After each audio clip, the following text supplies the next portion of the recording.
할렐루야. 오늘도 거룩하고 복된 날, 폭우가 쏟아지는 가운데도 주님 전에 나오신 사랑하시는 성도님들을 축복합니다. 오늘 마가복음 15장 38절에서 41절 말씀을 본으로 하나님의 아들이신 예수 그리스도라는 제목으로 말씀의 은혜를 나누겠습니다. 낮에는 또 무더운 날씨가 계속되고 아침 저녁으로는 서늘한 쌀쌀한 날씨입니다. 한절기입니다. 건강관리 잘 하시기 바랍니다. 우리가 보았던 마가복음 첫 절인 마가복음 1장 1절 말씀입니다. 하나님의 아들 예수 그리스도의 복음의 시작이라. 아멘. 예수님은 하나님의 아들 그리스도이십니다. 예수님은 하나님의 아들 곧 하나님이십니다. 아울러 예수님 우리를 구원하시기 하여 이 땅에 오신 그리스도입니다. 마가복음 1장 11절 말씀입니다. 예수님이 세례를 받으셨을 때 하나님은 예수님에게 너는 내 사랑하는 아들이라 라고 말씀하셨습니다. 또한 마가복음 9장 7절 말씀에 보면은 예수님이 베나사렛에 계셨을 때도 하나님은 예수님을 가리켜 이는 내 사랑하는 아들이니 라고 말씀하셨습니다. 이와 같이 하나님은 예수님이 하나님의 아들임을 거듭하여 말씀하셨습니다. 뿐만 아니라 마가복음 3장 11절과 마가복음 5장 7절 말씀을 보면 귀신들도 예수님을 하나님의 아들이라고 불렀습니다. 그리고 예수님이 하나님의 아들임을 인정하면서 드러내었습니다. 그런데 놀랍게도 마가복음에는 여태껏 한 번도 사람의 입을 통해서 예수님이 하나님의 아들임을 고백한 적이 없었습니다. 그러다가 이제 비로소 백부장이, 그것도 유대인이 아닌 이방인이 처음으로 예수님이 하나님의 아들이심을 증언했습니다. 요한복음 6장 31절 말씀을 보면 복음서에, 그러니까 마태, 마가, 누가, 요한복음서의 기록 목적을 알 수가 있습니다. 오직 이것을 기록하면 너희로 예수께서 하나님의 아들 그리스도임을 믿게 하려 하며 또 너희로 믿고 그 이름을 힘입어 생명을 얻게 하려 함이라. 아멘. 마가복음의 기록 목적도 마찬가지입니다. 예수님이 하나님의 아들 그리스도이심을 진실되게 믿으십시오. 그리고 김새 예수님의 충성된 증인들이 되십시오. 그리함으로 예수님 안에서 이미 얻은 생명을 더욱 풍성히 누리며 살아가는 우리 모두가 되기를 축복합니다. 그러면 이제부터 오늘 본문을 세 대지로 나누어서 차례대로 상고해 보겠습니다. 첫째로 예수님이 숨지시자 송소휘장이 찢어졌습니다. 우리는 본문 마가복음 15장 38절 말씀을 보겠습니다. 이에 송소휘장이 위로부터 아래까지 찢어져 둘이 되니라. 오늘 본문은 이라는 단어로 시작하고 있습니다. 앞절과 연결시켜주는 단어입니다. 바로 앞절인 마가복음 15장 37절에 있는 말씀입니다. 예수께서 큰 소리를 지르시고 숨지시니라. 그러니까 예수님이 큰 소리를 지르시고 숨지시자 곧이어 송소휘장이 위에서부터 아래로 찢어졌다는 뜻입니다. 출애굽기 26장 33절 말씀을 보면은 성막에는 송소와 지송소를 구별하는 휘장이 드려져 있었습니다. 휘장 바깥쪽을 우리가 송소라고 불렀고 휘장 안쪽을 지송소라고 불렀습니다. 휘장 안쪽인 지성소는 말 그대로 지극히 거룩한 곳이었습니다. 그곳에는 증거궤가 있었기 때문입니다. 증거궤는 하나님의 임재를 상징했습니다. 지성소는 하나님이 계시는 곳이기 때문에 사람들은 그곳에 들어갈 수가 없었습니다. 들어가면 죽임을 면치 못했습니다. 로마서 3장 23절은 말씀과 같이 모든 사람이 죄를 범하였으며 하나님의 영광이 머무는 지성소에는 이르지 못하게 되었습니다. 레위기 16장을 보면 단지 대제사장만이 1년에 단 한 차례 곧 속죄일에 지성소에 들어갈 수가 있었습니다. 그것도 속죄제로 잡은 짐승의 피를 증거의 이 곧 속죄소 이와 앞에 뿌리고 얼른 나와야 했습니다. 그의 지성소에 들어가면 누구든지 다 죽도록 되었습니다. 따라서 사람들이 지성소에 접근하지 못하도록 큰 휘장이 지성소 앞을 가리고 있었던 것입니다. 그것이 바로 오늘 본문에서 말씀하시는 성소의 휘장입니다. 그러니까 성소 휘장은 죄로 인하여 하나님과 사람들 사이가 단절된 것을 의미하는 것이었습니다. 그런데 예수님이 십자가에서 큰 소리를 지르시고 숨지시다. 바로 그때 성소의 휘장이 찢어졌습니다. 그것도 어느 한쪽 귀퉁이가 찢어진 것이 아니었습니다. 이로부터 아래까지 찢어져서 둘이 되었습니다. 다시 말해서 완전히 찢어졌다는 말씀입니다. 예수님보다 몇십 년 뒤에 태어난 유대의 역사가 요세푸스가 남긴 기록에 의하면 성소의 휘장의 크기는 높이만 하더라도 55규빗, 그러니까 약 26m 정도였습니다. 그러니 이 큰 휘장을 사람이 순식간에 이로부터 아래까지 찢어서 둘이 되게 할 수는 없었습니다. 이때 성소의 휘장을 찢으신 분은 하나님이셨습니다. 예수님이 십자가에서 큰 소리를 지르시고 숨지시냐, 이에 대한 응답으로 하나님의 성소의 휘장을 이로부터 아래까지 찢게 하셨습니다. 그래서 찢으시고 둘이 되게 하셨습니다. 그러니까 하나님이 성소의 휘장을 완전히 찢어버리신 것입니다. 이는 참으로 의미심장한 사건이었습니다. 예수님이 십자가에서 숨지기 전 큰 소리를 지르시며 6번째 말씀과 7번째 말씀을 하셨습니다. 말씀드린 대로 6번째는 다 이루었다라는 말씀이셨습니다. 예수님 하나님이 그에게 하는 말씀을 다 이루셨습니다. 예수님 십자가에서 자기 목숨을 우리의 대속물로 주셨습니다. 그리하므로 예수님은 우리의 죄값을 남김없이 지불하셨습니다. 로마서 3장 24절 말씀입니다. 그리스도 예수 안에 있는 성령으로 말미암아 하나님의 은혜로 값없이 의롭다 하심을 얻은 자 되었느니라. 아멘. 우리 모두는 아무 공로 없이 예수의 은혜로 죄 없다 하는 의인이 된 것입니다. 이제는 모든 사람이 죄를 범하였으며 하나님의 영광에 이르지 못했습니다. 그러나 이제는 그리스도 예수 안에 있는 성령으로 말미암아 우리는 하나님의 은혜로 값없이 의롭다 하심을 얻은 자 되었습니다. 따라서 이제 우리는 하나님의 영광에 이르게 되었습니다. 히브리서 4장 16절 말씀은 이 사실을 다음과 같이 밝히고 있습니다.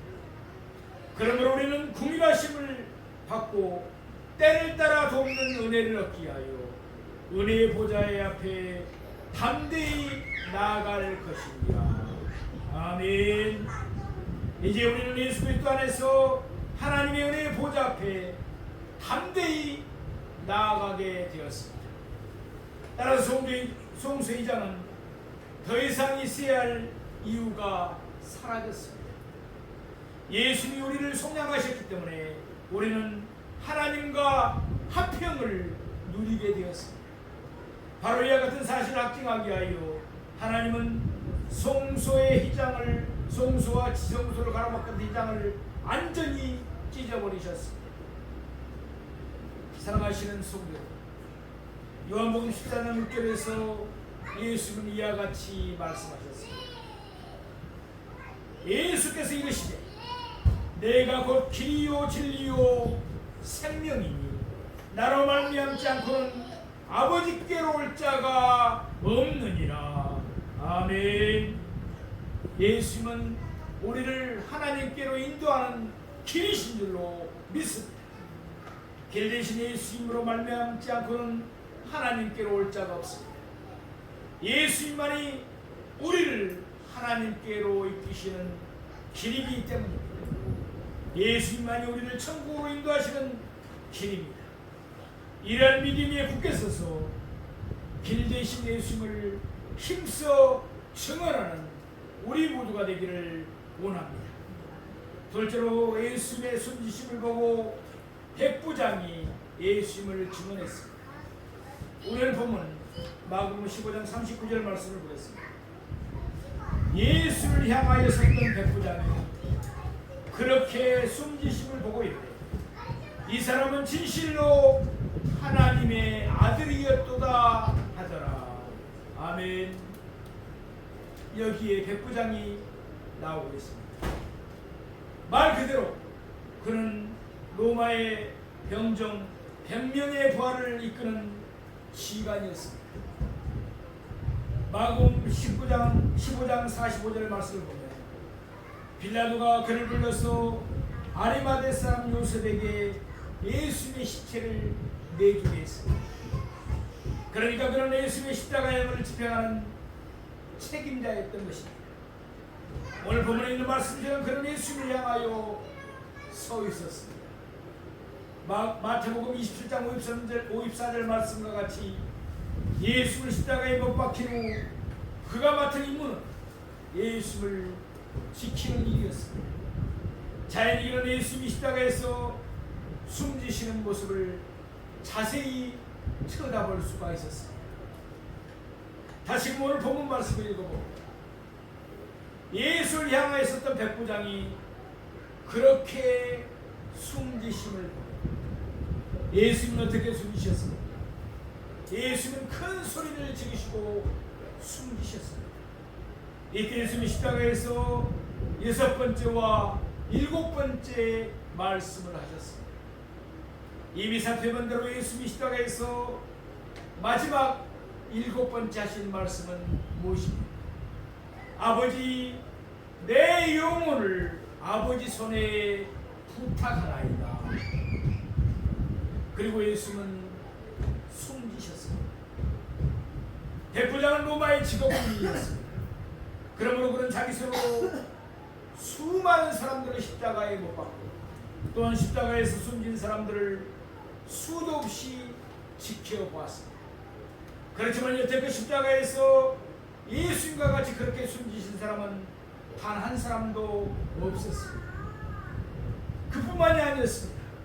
같은 내용을 담고 있는 마태복음 27장 54절 말씀은 이와 같이 기록하고 있습니다. 백부장과 및 함께 예수를 지키는 자들이 지진과 그 일어난 일들을 보고 심히 두려워하여 이르되 이는 진실로 하나님의 아들이었도다 하더라. 아멘. 예수님께 십자가에 못 박히셨습니다. 무려 3시간 동안이나 해가 빛을 입고 온 땅이 어둠 속에 있었습니다. 또한 예수님이 십자가에 숨지시자 그곳에 지진이 일어났습니다. 그 지진으로 땅이 진동하여 바위가 터지고 무덤들이 열렸습니다. 그같이 심상치 않은 일들이 일어나는 것을 보면서 백부장과 및 함께 예수를 지키던 자들 곧 그의 부하 군인들은 심히 두려워했습니다. 그들은 그곳에 하나님이 임하셔서 역사하시고 계심을 자신들의 피부로 생생하게 느꼈습니다. 그 순간 하나님의 감동하심이 그들에게 있습니다. 그러면서 예수님이 십자가에서 하신 말씀이 살아있고 활력이 있어 그들의 마음을 움직였습니다. 그래서 오늘 본문 39절 하반부에서 백부장 그의 부하들과 함께 이와 같이 예수님을 증언했습니다. 이 사람은 진실로 하나님의 아들이었도다. 아멘. 그런 예수님이 하나님의 아들이심을 진실하게 증언했습니다. 십자가에 못 박힌 강도 중 하나가 예수님에게 이와 같이 구했습니다. 예수여, 당신의 나라에 임하실 때 나를 기억하소서. 그런 이 말을 하고서 예수님에게 응답을 받았습니다. 내가 진실로 내게 이르노니 오늘 내가 나와 함께 낙원에 있으리라. 그렇다면 이때 예수님이 하나님의 아들이심을 진실하게 믿고 증언한 백부장과 그 부하 군인들도 역시 구원을 받았을 것임에 틀림이 없습니다. 로마서 10장 10절 말씀과 같이 사람이 마음으로 믿어 의에 이르고 입으로 신하여 구원에 이르게 된 줄로 믿습니다. 그럼 이때 그들은 예수님의 하나님의 아들이심을 어떻게 알았을까요? 예수님이 십자가에서 하나님을 아버지라고 부르셨습니다. 아버지, 저들을 사하여 주옵소서. 자기들이 하는 것을 알지 못합니다. 아버지, 내 영혼을 아버지 손에 의탁하나이다. 따라서 예수님이 말씀하신 것을 듣고서 이때 그들은 예수님이 하나님의 아들이심을 알게 되었다고 말할 수도 있습니다.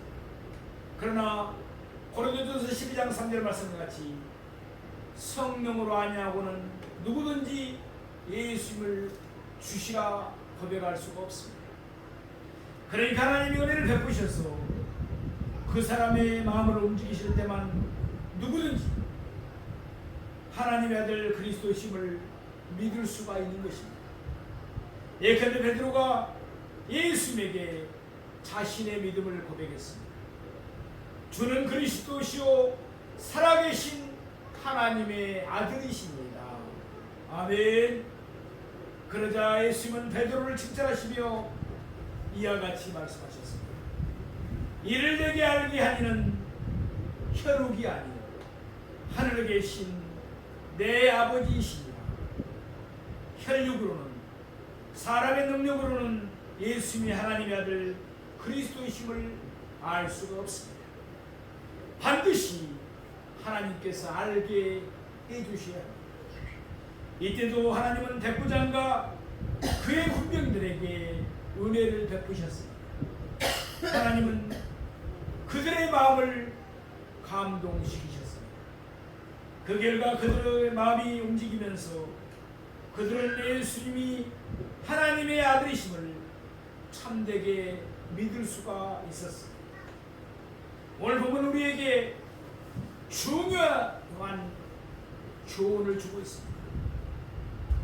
십자가에서 구원받은 강도는 유대인이었습니다.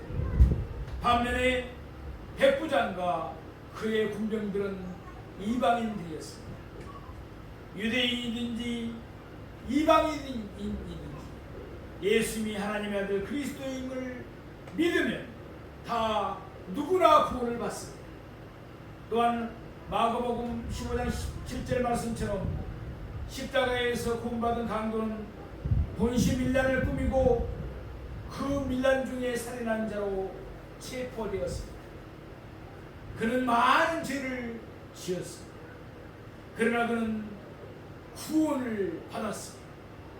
비록 마지막 순간이었지만 그가 예수를 믿고 자신의 입으로 시인했기 때문입니다. 십자가에 달린 강도가 구원을 받았다면 또한 예수를 십자가에 못 박아 죽인 백부장과 그의 군병들이 구원을 받았다면 이 세상에서 구원을 받지 못할 만큼 큰 죄인은 아무도 없습니다.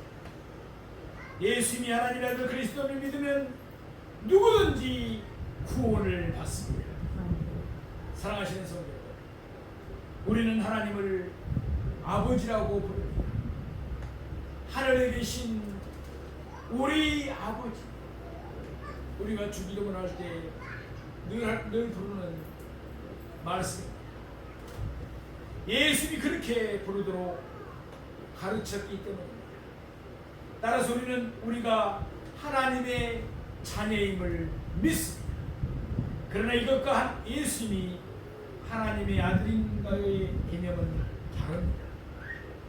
예수님이 하나님의 아들이라 하면 무슨 뜻입니까? 사도 바울의 표현을 빌리면 예수님의 근본은 하나님의 본체라는 뜻입니다. 다시 말해서 예수님은 하나님이시라는 말씀입니다. 예수님은 온 세상을 창조하셨고 온 세상을 다스리시며 온 세상을 심판하십니다. 예수님은 하나님이시기 때문입니다. 그런데 예수님은 하늘의 영광을 버리시고 이 땅에 그리스도로 사람의 몸으로 오셨습니다. 죄악물로 죽은 우리에게 생명을 주시기 위해서였습니다. 성소의 휘장을 찢으시고 우리를 하나님께로 인도하시기 위함이었습니다. 예수님은 그리스도의 사역을 다 이루셨습니다. 그러므로 누구든지 예수님이 하나님의 아들 그리스도이심을 믿으면 그 이름을 힘입어 생명을 얻습니다.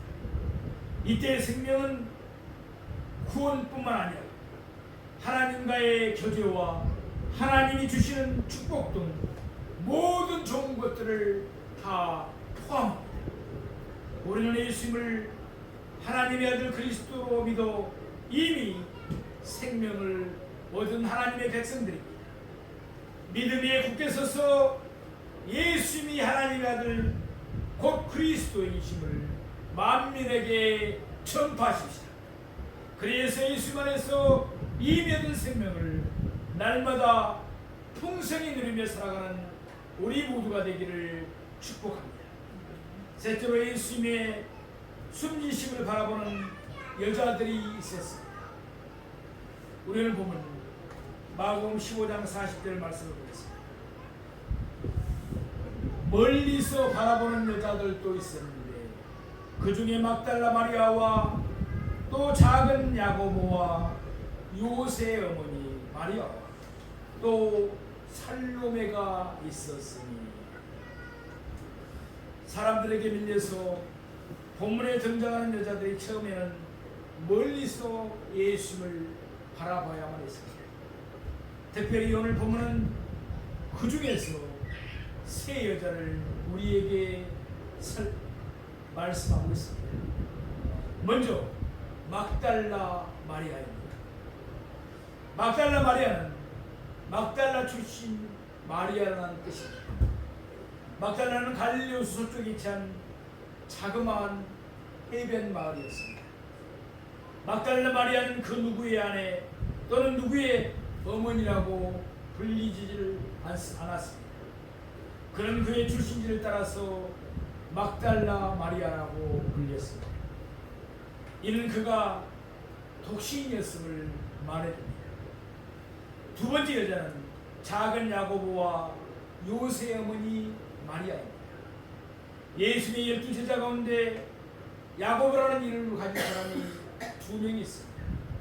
따라서 세베대의 아들 야고보와 구별하기 위해서 알페의 아들 야고보를 작은 야고보라고 불렀습니다.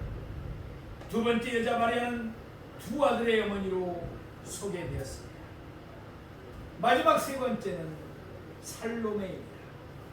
마태복음 27장 56절 말씀을 보면 그는 세베대의 아들들의 어머니였습니다. 그러니까 살로메는 세베대의 아내였습니다. 요한복음 19장 25절 말씀에 의하면 살로메는 예수님의 이모님이기도 했습니다. 우리를 보는 본문 마가복음 15장 41절 말씀을 보겠습니다. 이들은 예수께서 갈릴리에 계실 때 따르며 섬기던 자들이 또 이에 예수와 함께 예루살렘에 올라온 여자들도 많이 있었더라. 아멘. 여기서 이들 여자들이 기약에 쓰임받은 내용이 나오고 있습니다.